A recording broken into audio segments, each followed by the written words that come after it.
할렐루야, 반갑습니다. 2025년 11월 28일, 11월의 마지막 금요 기도의 말씀을 같이 나누겠습니다. 오늘 말씀 제목은 믿음만 있으면 순종은 필요 없는가? 라는 제목입니다. 어떠십니까, 여러분? 믿음만 있으면 순종은 필요 없는가? 함께 나눌 말씀은 신약성경 히브리서 12장 14절입니다. 히브리서 12장 14절 봉독합니다. 모든 사람과 더불어 화평함과 거룩함을 따르라. 이것이 없이는 아무도 주를 보지 못하리라. 아멘. 오늘 타이틀이 믿음만 있으면 순종은 필요 없는가? 근데 본문 말씀이 뭐라고 얘기해요? 모든 사람과 더불어 화평함과 거룩함을 이루라라고 했어요. 이것이 없이는 아무도 주를 볼 수 없다. 이미 말씀과 제목이 지향하는 바를 통해 결론을 유추할 수 있겠죠. 굉장히 중요한 이슈인데 지금까지 저는 언약에 대한 오해들, 그리고 언약에 대한 기본 정의, 언약에 대한 바른 성경적 정립을 계속해서 금요일마다 말씀을 나눴습니다. 지난주 금요일 말씀 기억하십니까? 언약의 네 기둥 기억하시죠? 뭐였죠? 첫 번째 하나님 그 경륜, 이 땅을 다스리시는 하나님의 통치 방식, 경륜이 있고, 그 다음에 뭐예요? 그 구체적인 대상인 하나님 나라, 그 다음에 언약이 있어요. 그러니까 언약, 네 기둥에 또 언약이 들어가죠. 그 언약, 어떤 관계 속으로 우리를 이끄시는가. 그 다음에 이 언약을 이루기 위한 수단이 뭐예요? 언약법. 기억하시죠? 언약법. 이 네 가지. 자, 지금까지 우리가 논의했던 언약에 대한 잘못된 이해들, 그 다음에 언약의 기본적인 정의, 인격 당사자 간의 공적 관계를 법적으로 맺는 거예요. 이게 언약이 갖고 있는 기본 틀입니다. 근데 이 언약을 이제 하나님과 우리 사이에 어떻게 우리의 신앙을 규정할 건지 이 속에서 우리가 풀어볼 필요가 있죠. 자, 하나하나 오늘 주제에 믿음이 있으면 순종은 필요 없는가? 여기 부제로 거짓 구원론을 넘어 참된 언약 백성의 길로라는 타이틀을 했어요. 구원론에 거짓이 있을 수 있나요? 있다라는 거죠. 자, 그 내용을 좀 보겠습니다. 한국교회를 병들게 한 반쪽짜리 복음이란 타이틀을 적었어요. 한국교회를 병들게 한 반쪽짜리 복음이다. 무엇입니까? 여기 나와 있는 예수 믿고 구원받았으니까. 구원은 이미 따놓은 당상이에요. 행함은 상급의 문제일 뿐이다 라는 이 가르침이 거짓 복음. 이건 반쪽짜리 정도가 아니라 거짓된 이야기예요. 자, 우리가 흔히 듣던 오해는 뭡니까? 구원과 믿음을 이코르 시켰어요. 오직 믿음으로 구원받는다. 천국행 티켓. 그래서 구원은 뭐예요? 따놓은 당상이 됐어요. 우리가 좀 부족해도, 좀 잘 못해도, 아니 심지어 좀 안 해도 천국 가는 티켓은 따놓은 당상이다.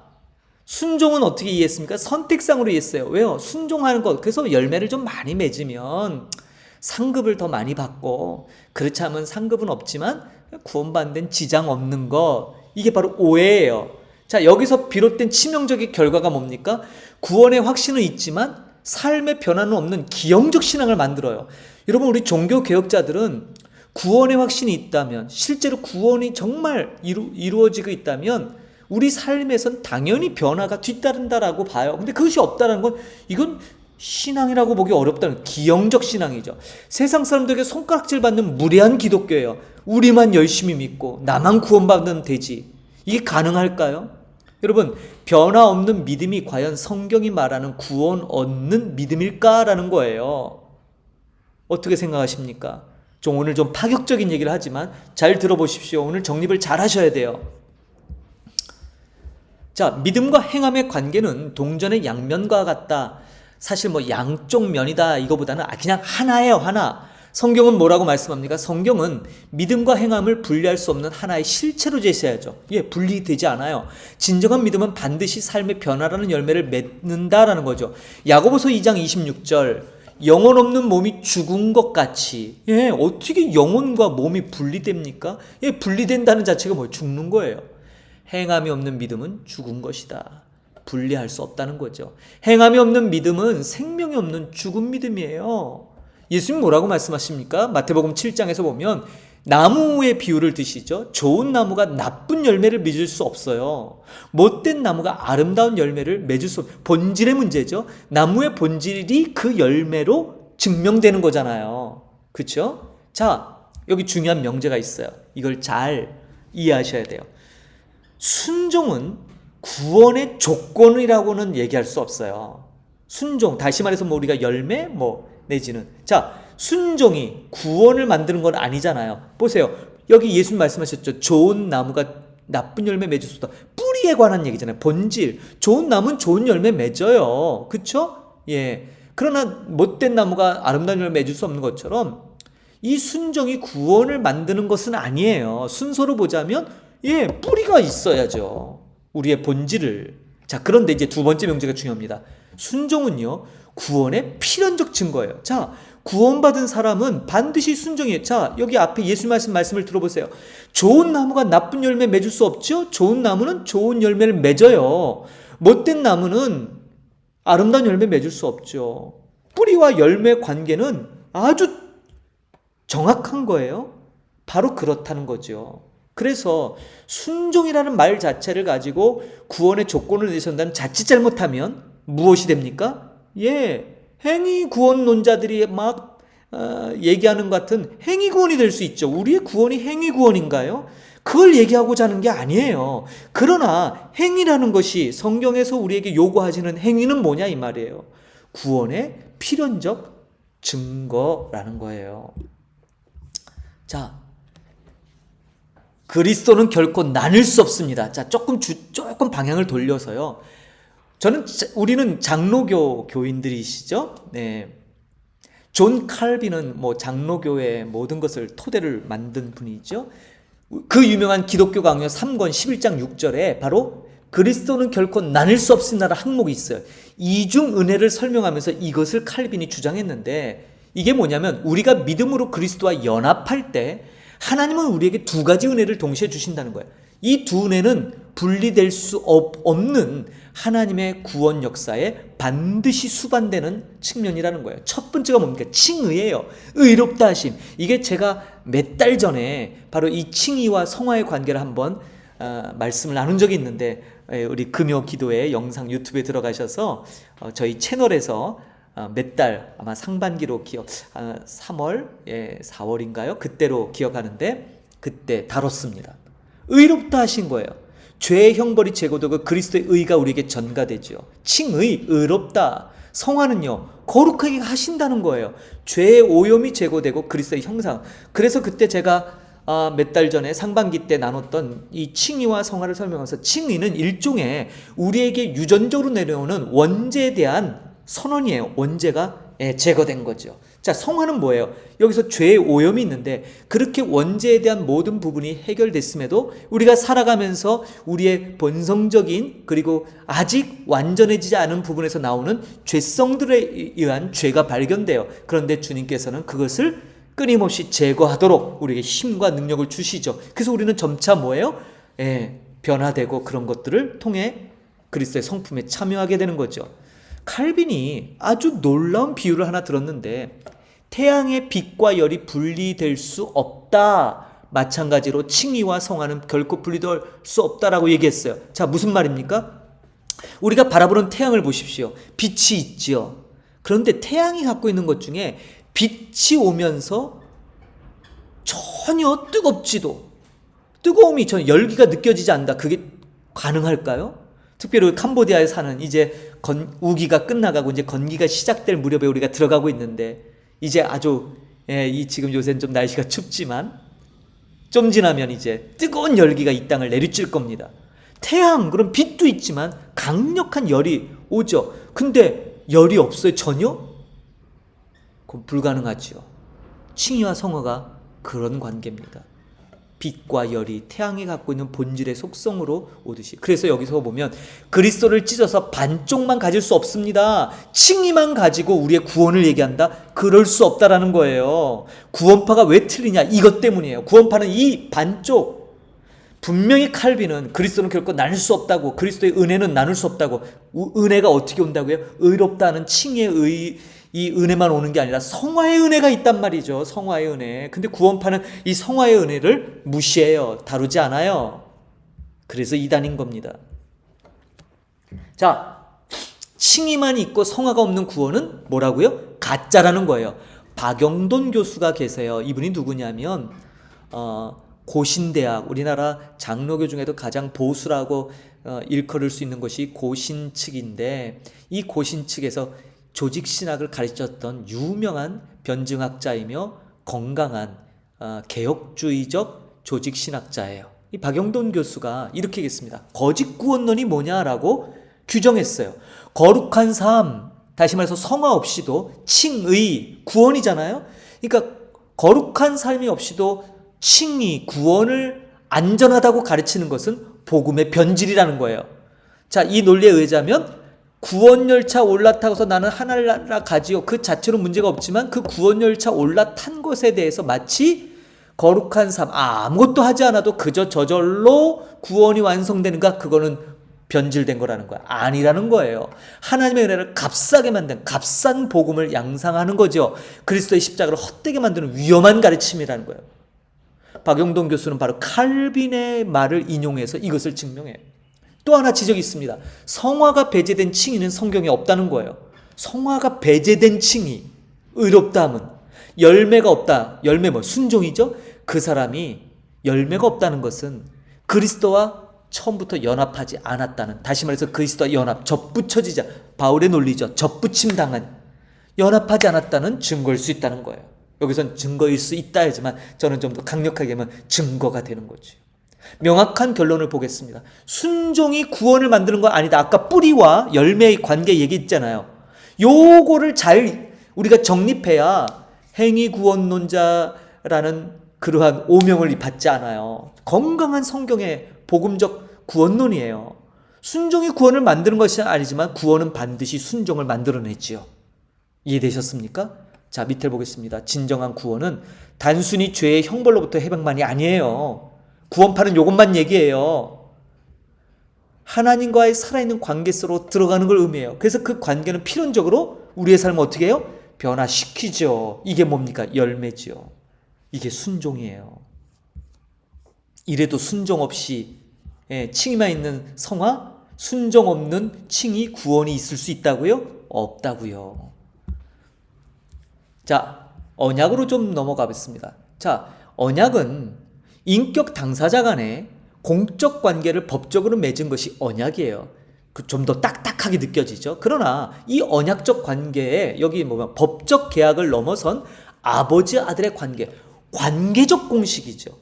하나님 뭐라고 하셨어요? 나는 너희 하나님이 되고 너희는 내 백성이 되리라. 이것을 유지하는 가장 기본적인 수단이 언약법이에요. 계명을 지키라는 거예요. 자, 그러면 율법주의자 이거 뭐예요? 지난번에 조건적 은혜, 무조건적 은혜 혹시 기억하십니까? 여기에서 우리가 갖고 있는 오류, 조건 안에도 무조건이 있고요. 무조건 안에도 조건적인 그 내용이 포함되어 있어요. 자, 그런데 이걸 좀 보겠습니다. 율법주의자는 뭐라고 얘기했냐면 순종해야 자녀로 받아주겠다라는 것으로 오해해요. 이게 벌써 행위 구원에 대한 이야기예요. 행위로 자격을 얻으려는 시도, 두려움에 기반한 복종, 관계가 아닌 거래로서 언약을 잘못 오인하면 이런 오류에 빠지죠. 그러나 복음주의라고 하는 것은 뭡니까? 하나님께서 너는 나의 자녀다. 그러니 뭐라고요? 나를 닮는 것. 내가 거룩하니 너희도 거룩할지니라라는 이 정체성에 대한 분명한 이미 받은 사람에 대한 응답이에요. 감사와 기쁨에 기반한 순종이 뒤따르고 거래가 아닌 이제 뭐예요? 단순히 거래가 아닌 관계로. 자, 그럼에도 불구하고 이것에 대해서 이제 이 언약을 깰 경우에 다시 말해서 불순종할 때 언약 조치는 뭡니까? 자, 이것이 이제 조금 아주 우리가 좀 더 깊게 봐야 되는 내용인데 이 부분은 계속 제가 다룰 거예요. 하나님은 자녀를 내쫓는 것이 아니 구원의 상실이 아니라 사랑의 매 징계를 든다는 거예요. 징계는 우리를 다시 순종의 자로 돌아가게 하는 은혜의 도구이기 때문에, 그래서 하나님은 바로 당신의 사랑하는 자녀를 통해 은혜의 도구를 통해 징계를 통해 우리를 다시 언약 관계로 회복시키신다는 거예요. 이게 진정한 아버지와 아들의 관계상. 그래서 언약 백성이나 하나님의 신실하심이 여기에 있어요. 자, 이 부분을 잘 이해하십시오. 그럼에도 불구하고 예를 들자면 제가 다음에 다루겠지만 광야에서 여러분 출애굽했던 광야 1세대가 광야에서 다 죽었어요. 그럼 그들은요 징계입니까? 구원의 상실입니까? 요 문제예요. 이거 어떻게 보세요? 이게 해결이 돼야 성경이 일치가 되잖아요. 이게 다음 기회에 되면 오늘은 이제 그 주제를 깊게 다루진 않습니다. 분명한 건 이러한 언약적 조치에 대해서 불순종할 때 우리에게 하나님께서 이러한 기회를 주시죠. 중요한 건 그것에 대해서 우리가 불순종하지 않는 모습이 나오죠. 그러면 성경은 그걸 뭐라 얘기하냐 이 말이에요. 앞에서 이미 전술했습니다. 뿌리와 열매의 관계를 잘 보시기 바라요. 적용과 결단을 하겠습니다. 오늘 말씀을 통해 오늘 히브리서 12장 14절이거든요. 모든 사람과 화평함과 거룩함을 이루라. 이것이 없이는 아무도 주를 보지 못하리라. 분명히 말씀하잖아요. 그러니까 이게 어떻게 보면 뭐예요? 순종이 없으면 아무도 하나님을 볼 수 없다는 거지요. 자, 자신을 점검하십시오. 고린도후서 13장 5절에 내 안에 예수 그리스도께서 계신 것을 스스로 알지 못하느냐. 죄에 대한 아픔과 거룩에 대한 소원이 있다면 그것은 생명이 있다는 증거예요. 자기 성찰은 건강한 신앙의 시작이죠. 반쪽짜리 그리스도를 거부하십시오. 이건 가짜예요. 용서하시는 예수님만 찾지 말라는 거예요. 나를 다스리시는 왕 대신 예수님께 뭐 해야 된다고요? 순종해야죠. 이게 순종이 내가 참된 의로움, 구원을 받았다는 표지예요. 그리스도는 구주이시면서 동시에 주이시죠. 온전한 그리스도를 진짜 믿고 그분으로 하여금 역사하도록 다스림 받아야죠. 복음의 능력으로 순종하십시오. 억지로 하는 순종, 계약관계, 나를 살리신 은혜의 감격과 자발적으로 드리는 순종이, 그래서 뭐예요? 순종이 제사보다 낫다고 그러잖아요. 왜 그 말씀이 나온 연유가 뭔지를 우리가 잘 살펴봐야 됩니다. 진정한 순종은 사랑의 응답이며 기쁨의 표현이죠. 자, 여러분 기억하십시오. 믿음과 순종은 분리될 수 없는 거예요. 참된 믿음은 반드시 순종의 삶으로 이어져요. 뿌리와 열매 관계, 이것이 하나님의 언약 백성으로 사는 길이에요. 그러므로 순종이 없이도 그냥 우리가 개념적으로 잘못 알고 있는 뭐예요? 믿음, 의롭다 하셨으니까 그것만 붙들면 되지.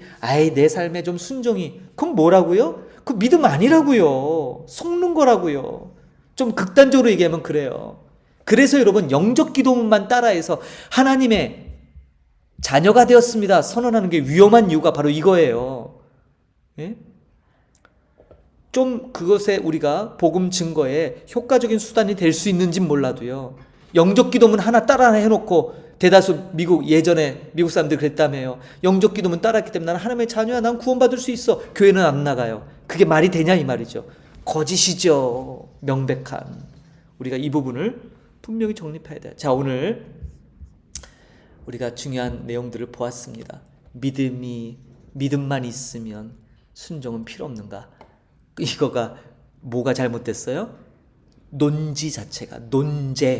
전제 자체가 잘못됐어요. 믿음과 순종은 분리될 수 없는 하나이기 때문에요. 그러니까 믿음만 있으면 순종은 없어도 되는가? 이 질문은 사실 성립되지 않습니다. 이게 신학이에요. 성립되지 않아요. 그렇기 때문에 아까 우리 칼빈 얘기도 했고 박영돈 교수님의 얘기도 했지만 오늘 내용들을 좀 잘 여러분들이 정리하셔서 정말 우리 삶에 우리의 순종함이 뭐예요? 내 뿌리가, 나의 의로움의 기초가 예수님이라는 걸 증명하는 거예요. 내 의가 아닌 그리스도부터 말미암는 의가 순종함을 통해 증명되고 있고, 내가 이런 열매가, 어떻게 이런 열매가 맺지? 그리스도께서 맺게 하셨구나. 내가 그리스도에게 접붙임 당해서 그분으로 말미암아, 그분을 통하여, 모든 것이 예수님을 통하여 우리에게 온전함을 가져다 주는 거예요. 여러분 그런데 이 관계를 아주 강력하게 묶는 게 뭐예요? 언약이에요. 언약. 하나님의 언약. 이런 이 내용들을 다시 한번 잘 살펴보면서 오늘 이 내용을 가지고 하나님이 나를 자녀 삼으셨다는 거, 나를 구원하시고 이제 구원에 합당한 순종의 열매를 통해 하나님이 행하신 놀라운 일을 온 천하가 알도록 하시는 것, 이 구원의 완성일 거예요.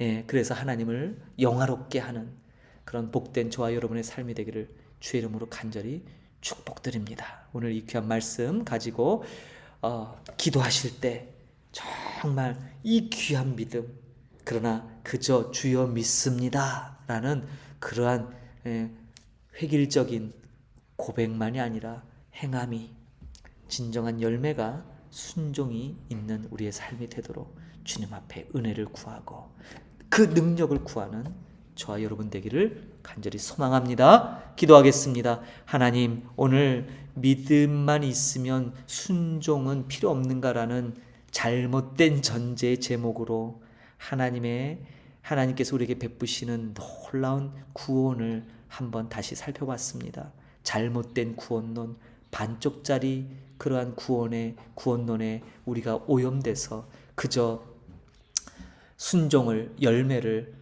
상급과 결부시키고 또는 우리의 부족함, 연약함에 기인해서 그것 하면 좋지만 하지 않아도, 아니 못하면 할 수 없는 것이라고 그렇게 스스로 위안받으며 하나님의 은혜에만 기인하고 있었던 우리의 잘못된 신앙관을 교정케 하여 주옵소서. 오늘 이 말씀이 우리 안에 깊게 바로 정립되고 우리의 인식과 사고에 바르게 자리 잡아서 앞으로 우리가 신앙생활할 때 이 대전제, 이 기준들이 흔들림 없이 우리가 하나님 기뻐하시는 진정한 믿음의 열매, 순종의 열매를 맺는 삶으로 나아가도록 주님 우리를 이끌어 주옵소서. 오늘 이 밤에도 귀한 은혜의 말씀을 붙들며 주님 앞에 간구하고 부르짖을 때 하나님 우리의 기도에 응답하여 주시고 하나님 우리를 통해 당신의 뜻을 이루어 주옵소서. 감사드리며 예수님의 이름으로 기도합니다. 아멘. 할렐루야. 참 귀한 말씀 같이 나눴습니다.